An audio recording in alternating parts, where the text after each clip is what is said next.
there, everybody. I hope everyone is doing well today. So today is the video for Wednesday, December 2nd.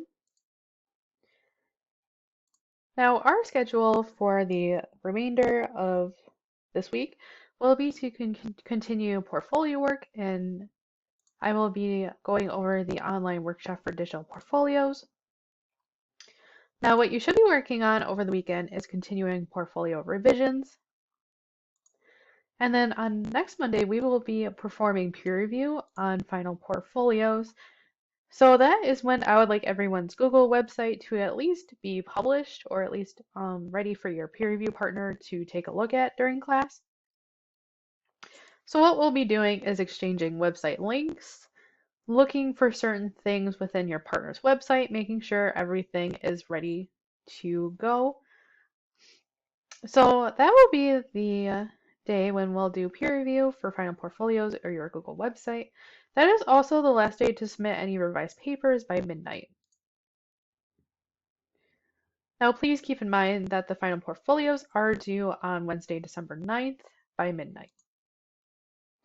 And then that will be pretty much it. So that is the only thing to be working on right now is finishing up those final portfolios, making sure everything's revised, making sure your papers are proofread and published to your website. Now, I have added a few things to the online workshop for digital portfolios. So I will be going over those changes that I have made to the lesson.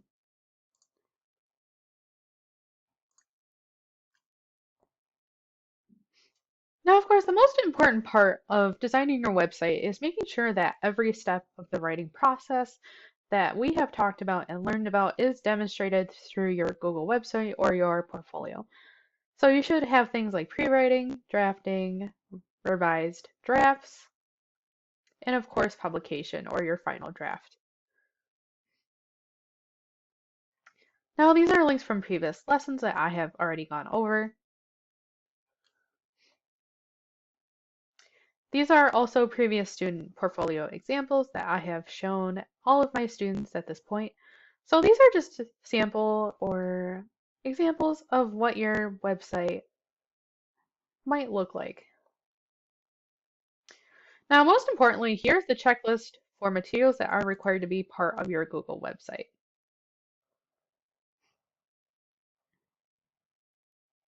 So of course, you should have your diagnostic essay, you should have your DCA, your RA, your CTA, and the final reflection letter.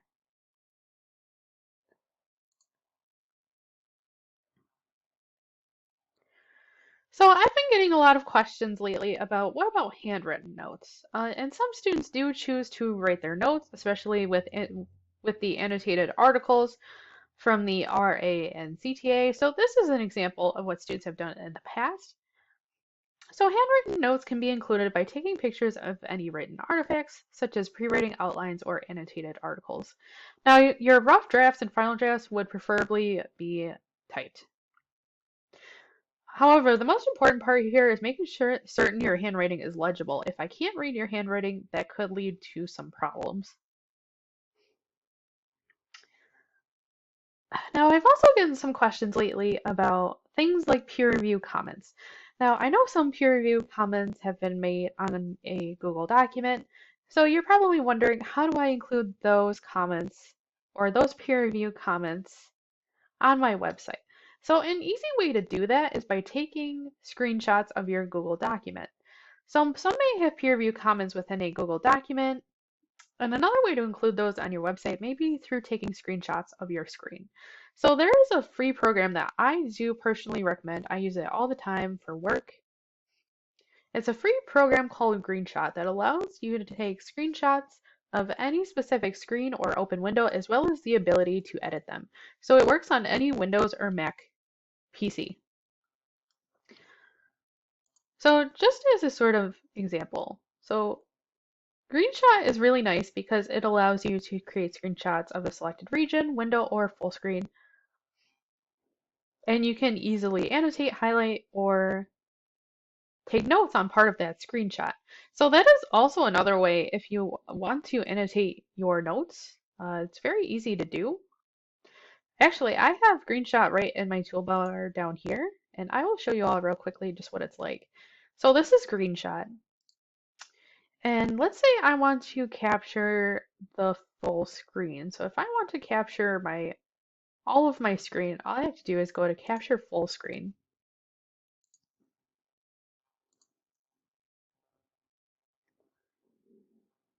Or if you want to do it with a selected region, you can also do that.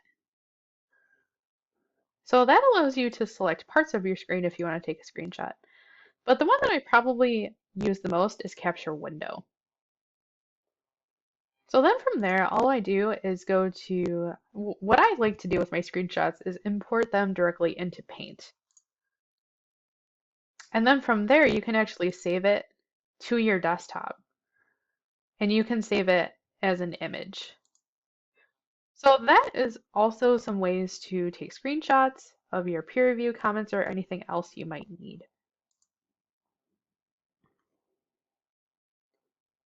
So these are the reflection letter links. Please keep in mind that you should have all of your reflection letters.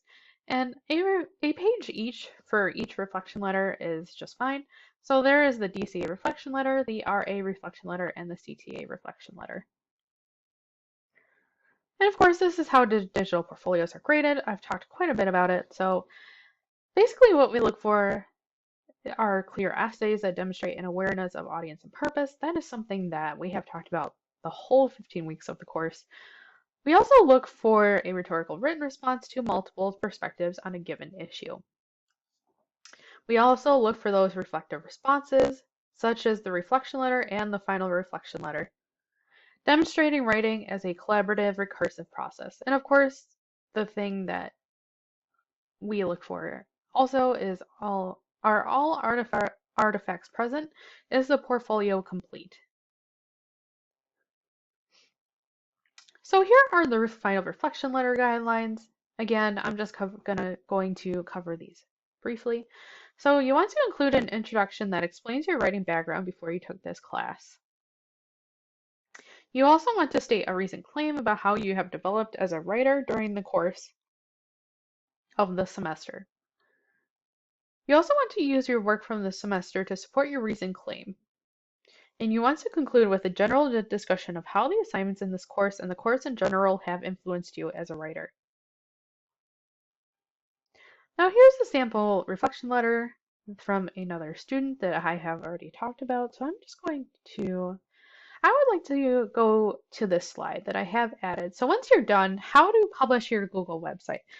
So in the upper right-hand corner of Google websites, there is actually a publish button. And I also found a video that goes step by step of how to publish your website, making sure permissions are enabled so I am able to view your link.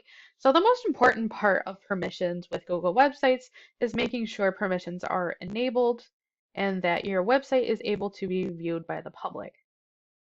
Now this video right here is about 3 minutes long, and it's actually from it's from a teacher that goes through step by step of how to publish your website.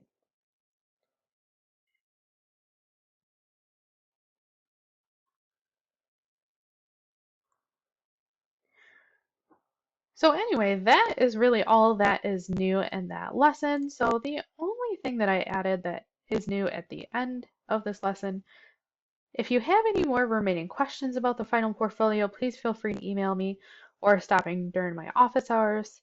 Anyway, that is it for today. I hope you all have a wonderful day and a great weekend. Thank you.